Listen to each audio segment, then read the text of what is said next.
نحمده ونصلي ونسلم على رسوله الكريم اعوذ باللہ من الشیطان الرجیم بسم اللہ الرحمن الرحیم واعلموا انما غنمتم من شیء فان للہ خمسه وللرسول ولذی القربى۔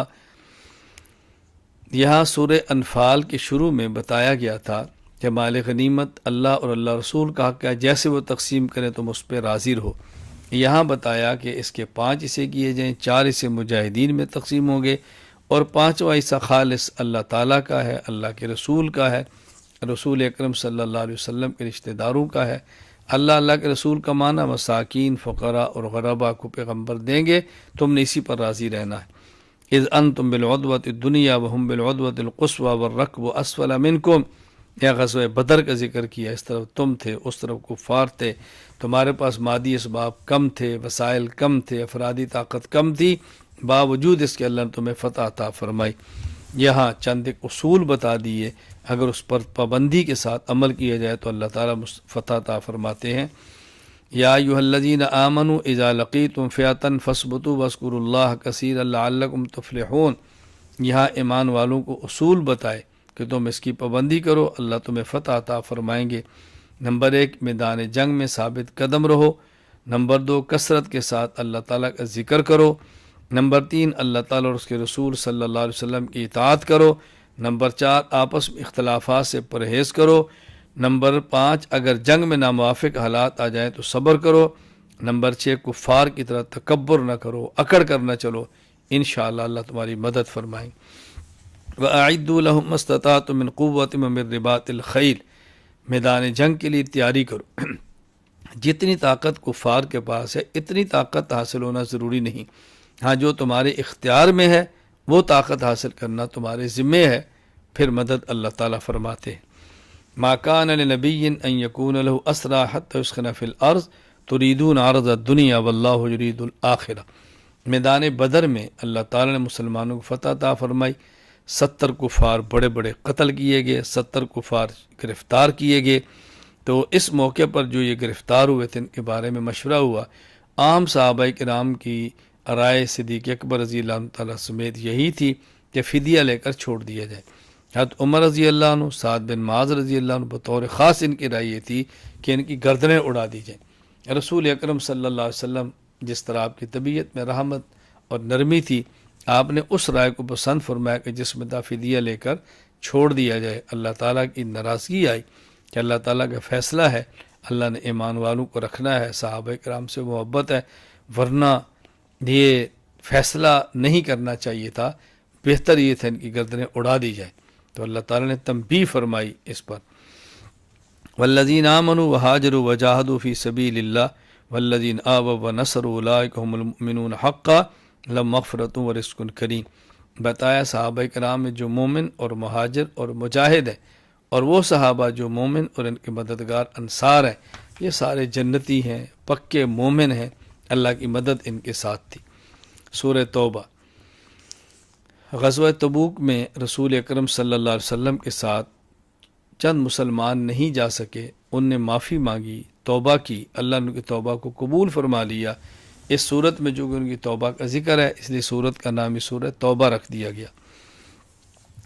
براءۃ من اللہ ورسولہ الی الذین عاہدتم من المشرکین۔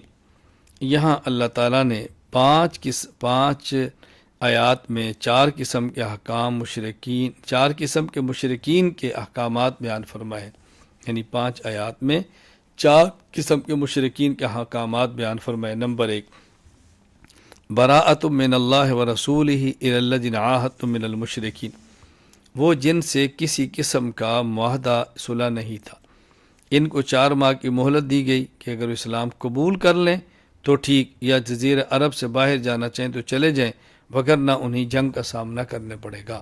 دوسری قسم، وہ جن سے معاہدہ صلح بغیر تعیین مدت کے ہوا تھا، ان کا حکم بھی پہلی قسم والا ہے۔ ان دونوں قسموں کا آیت نمبر 1 اور 2 میں ذکر ہے، یعنی یہ لوگ چاہیں تو 4 ماہ کے اندر جزیرہ عرب سے باہر نکل جائیں یا اسلام قبول کر لیں، وگرنہ جنگ کے لیے تیار ہیں۔ اور تیسری قسم وہ تھی جن سے صلح کا معاہدہ کسی خاص میعاد اور مدت تک تھا، اور اس معاہدہ پر وہ قائم بھی رہے۔ ان کا حکم یہ تھا کہ جتنی ان کی معاہدے کی مدت ہے اس کو پورا کیا جائے۔ اس معاہدے کی مدت ختم ہونے کے 9 ماہ باقی تھے تو انہیں 9 ماہ کی مہلت دی گئی کہ ان کے ساتھ معاہدے کی پاسداری کی جائے۔ اور چوتھی قسم وہ مشرکین جن سے حدیبیہ میں صلح کا معاہدہ تھا، انہوں نے خود اس کو توڑ دیا۔ ان کے لیے تو مہلت نہیں تھی، اس لیے حج کے موقع پر ان سے برات کا اعلان کر دیا گیا کہ آگے محرم بھی حرمت والا مہینہ ہے، محرم کے آخر تک ان کو مہلت دی گئی کہ اگر یہ ایمان لے آئیں، نہیں لاتے، جزیرہ عرب سے نکل لے نہیں جاتے، تو پھر ان کو بھی قتل کر کے ان کا خلا کما کر دیا جائے۔ ما کان للمشرکین ان یعمروا مساجد اللہ شاہدین علی انفسہم بالکفر اولئک حبطت اعمالہم۔ گزشتہ آیات میں مشرکین کا ذکر تھا، یہاں بھی انہی کا ذکر ہے۔ مشرکین بیت اللہ کی تعمیر کرتے، حاجیوں کو پانی پلاتے اور مسلمانوں کے مقابلے میں ان اعمال پر فخر کرتے تھے کہ ہم بہت بڑے عمل کرتے ہیں۔ فرمایا یہ اعمال اس کے کام آئیں گے جو مومن ہے، جو مومن نہیں اس کے یہ اعمال کسی بھی کام نہیں آ سکتے۔ لقد نصرکم اللہ فی مواطن کثیرۃ ویوم حنین، یہاں اللہ تعالیٰ نے غزوہ حنین میں بطور خاص مسلمانوں کی مدد کا ذکر فرمایا، اور غزوات میں بھی مدد کی لیکن بطور خاص غزوہ حنین کا ذکر کیا۔ فتح مکہ کے بعد قبیلہ بنو حوازن کے سردار مالک بن عوف نے مسلمانوں پر حملے کی تیاری کی۔ رسول اکرم صلی اللہ علیہ وسلم کو اطلاع ملی تو نبی کریم صلی اللہ علیہ وسلم تقریباً 12 یا 14 ہزار کا لشکر لے کر ان کی طرف بڑھے اور حنین کے مقام پر پہنچے۔ اس وقت مسلمان بہت کم تھے تو بعضوں کے دلوں میں خیال آیا کہ ہم اب تو طاقت میں بہت زیادہ ہیں، ہم ان پر غالب آ جائیں گے۔ بس یہ خیال کا آنا تھا، کایا پلٹ گئی، مسلمانوں کے پاؤں اکھڑ گئے۔ رسول اکرم صلی اللہ علیہ وسلم ڈٹے رہے۔ عباس نے جب زور سے آواز دی پھر خیر مسلمان پلٹے۔ پہلے تو کفار نے تیروں کی بچھاڑ اتنی کی کہ قدم نہ جم سکے۔ خیر عباس رضی اللہ عنہ جب آواز آئی کہ یہاں پر محمد ہے صلی اللہ علیہ وسلم، صحابہ پلٹے۔ بالآخر اللہ پاک نے فتح عطا فرمائی، بہت سارا مال غنیمت ہاتھ میں آیا، 6000 جنگی قیدی مسلمانوں کو ملے۔ یہاں سمجھانا مقصود یہ ہے کہ مسلمان کثرت پر ناز نہ کرے اور قلت کی وجہ سے خوف محسوس نہ کرے، جو اسباب اپنے پاس ہیں وہ اختیار کرے اور اللہ کی ذات پر بھروسہ کرے۔ قاتل الذین لا یؤمنون باللہ ولا بالیوم الآخر، یہاں اہل کتاب کا بھی ذکر کیا کہ پہلے مشرکین کے ساتھ قتال کا حکم تھا، ان کو جزیرہ عرب سے نکالنا ہے، مشرک نکل جائیں اور یا ایمان لے آئیں۔ یہاں بتایا گیا ہے کہ دیکھیں اہل کتاب کے ساتھ بھی تم جہاد کرو، بس اہل کتاب بھی اگر جزیہ دے کر رہتے ہیں تو ٹھیک، وگرنہ ان کے ساتھ قتال ہے۔ حضرت عمر رضی اللہ تعالیٰ کے دور میں رسول اکرم صلی اللہ علیہ وسلم کی وصیت کے مطابق اہل کتاب کو جزیرہ عرب سے نکال دیا گیا تھا۔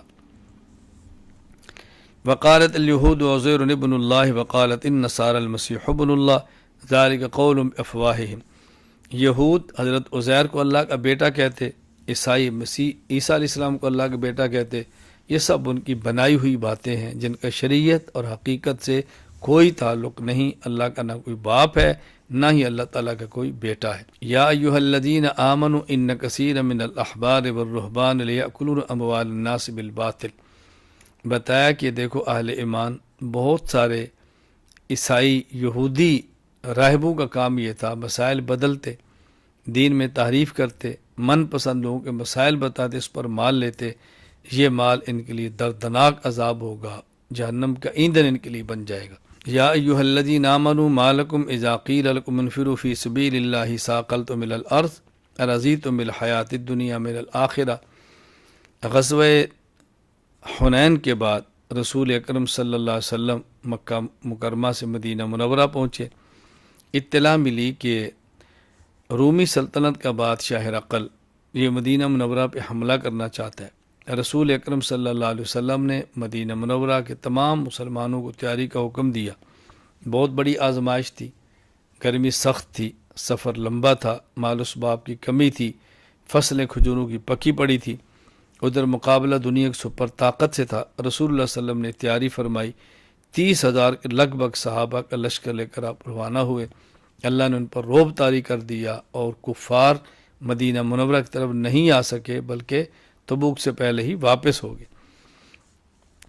منافقین قسمیں اٹھا کر بہانے بنانے لگے، مدینہ میں رک کے چند ایک مسلمان کسی وجہ سے نہیں جا سکے، انہوں نے توبہ کی، اللہ نے ان کی توبہ قبول فرمائی۔ آگے آنے والی آیات میں پھر منافقین کے جھوٹ کو کھول دیا گیا اور مخلصین مومنین کا تذکرہ کر کے ان کی توبہ کے قبول کرنے کا اعلان کیا گیا۔ اذ یقول لصاحبہ لا تحزن ان اللہ معنا، ہجرت کے وقت رسول اللہ صلی اللہ علیہ وسلم صدیق اکبر کے ساتھ رضی اللہ عنہ غار ثور کے اندر تھے۔ جب صدیق اکبر کو خدشہ ہوا کہ یہ کفار حضور تک پہنچ نہ جائے، بہت غمزدہ ہوئے۔ صدیق کو اپنی جان سے زیادہ رسول اللہ صلی اللہ علیہ وسلم کی فکر تھی۔ قرآن کی آیت اتری، لا تحزن ان اللہ معنا، اللہ اکبر۔ نبی پاک صلی اللہ علیہ وسلم نے اپنے صحابی ابو بکر سے کہا تم غم نہ کرو، اللہ ہمارے ساتھ ہے۔ اسی کا اللہ پاک نے قرآن کی اس آیت میں ذکر فرمایا ہے۔ صدیق اکبر رضی اللہ تعالیٰ عنہ وہ واحد صحابی ہیں جن کو صاحب کہہ کر صحابیت کا تذکرہ اللہ تعالیٰ نے ان کی صحابیت کا تذکرہ قرآن کریم میں کیا، اور صدیق اکبر وہ صحابی ہیں کہ صراحتاً جن کی صحابیت کا انکار کرنے سے بندہ مسلمان نہیں رہتا۔ انما الصدقات للفقراء والمساکین والعاملین علیہا والمؤلفۃ قلوبہم وفی الرقاب والغارمین وفی سبیل اللہ ابن السبیل فریضۃ من اللہ واللہ علیم حکیم۔ ان آیات میں اللہ تعالیٰ نے مصارف صدقات کا ذکر کیا ہے، یعنی زکوٰۃ کن کن لوگوں کو دی جا سکتی ہے۔ بنیادی طور پر تو جن کو زکوٰۃ دی جا سکتی ہے وہ دو ہی قسم کے لوگ ہیں۔ نمبر ایک، جن کے پاس پیسہ بھی ہے اور زکوٰۃ پھر بھی لگ سکتی ہے۔ نمبر دو، جن کے پاس پیسہ نہیں، صاحب نصاب نہیں، پھر بھی زکوٰۃ لگ سکتی ہے۔ مثلا جن کے پاس نصاب بھی ہے اور پھر بھی زکوٰۃ لگ سکتی ہے، وہ کون ہیں؟ نمبر ایک، عامل، یعنی جو زکوٰۃ کے جمع کرنے پر ملازم ہے، اس کو تنخواہ زکوٰۃ کے پیسوں سے دیں تو جائز ہے۔ نمبر دو، ایک ساتھی صاحب نصاب ہے لیکن وہ سفر کے اندر ہے اور اس وقت سفر میں اس کے پاس پیسے موجود نہیں، اب اگر اس کو زکوٰۃ دینا چاہیں تو دے سکتے ہیں۔ اسی طرح ایک ساتھی کے پاس نصاب کے برابر تو مال موجود ہے لیکن اس پر قرضہ اس سے بھی کئی گنا زیادہ ہے، اب اس کا قرضہ ادا کرنے کے لیے پیسے دے دیے جائیں تو بھی اس کو دینا جائز ہے۔ اس کے علاوہ وہ لوگ کہ جن کے پاس نصاب ہی نہیں ہے، کم پیسے ہیں، وہ کون سے ہیں؟ مثلا فقیر ہے جس کے پاس کچھ بھی نہیں، مسکین ہے کچھ ہے لیکن ضرورت کے لیے پورے نہیں، اور اسی طرح نو مسلم ہے اور اس کو تالیف قلب کے لیے زکوٰۃ دے دیتے ہیں۔ غلام ہے، اس کو مالک نے کہا تم اتنے پیسے دو تو میں آزاد کر دوں گا، اس کو پیسے دو تاکہ وہ دے کر اپنی جان چھڑا لے۔ تو اسی طرح کوئی شخص اللہ کے راستے میں ہے، دین سیکھنے کے لیے نکلا ہے، دینی کام کرتا ہے اور اس کے پاس صاحب نصاب نہیں ہے، وسائل نہیں ہے، آپ اس کو دیں تاکہ وہ دین سیکھ سکے۔ تو یوں یہاں پر 8 مصارف کو بیان کیا گیا۔ میں نے عرض کیا کہ اس کو اچھی طرح سمجھ لیا جائے کہ تاکہ غلط فہمی اور خدشہ بالکل نہ ہو۔ یہ 8 کے 8 مصارف جس طرح اس دور میں تھے اسی طرح آج بھی موجود ہیں۔ استغفر لهم او لا تستغفر لهم ان تستغفر لهم 70 مرة فلن يغفر الله لهم۔ منافقین کے بارے میں رسول اکرم صلی اللہ علیہ وسلم بتایا گیا کہ منافق کی اللہ مغفرت نہیں فرمائیں گے، ہاں پیغمبر ان کے لیے 70 بار مغفرت کی دعا مانگے تب بھی ان کی مغفرت نہیں ہوگی۔ عبداللہ بن ابی منافق تھا، منافقین کا سردار تھا، تو اللہ تعالیٰ نے بتایا کہ آپ ان کی 70 بار بھی معافی مانگو تو نہیں ہوگی مغفرت۔ ولا تصلی علی احد منهم مات ابدا ولا تقم علی قبری، ابھی حکم نہیں تھا کہ منافق کی یا کافر کی نماز جنازہ نہیں پڑھ سکتے۔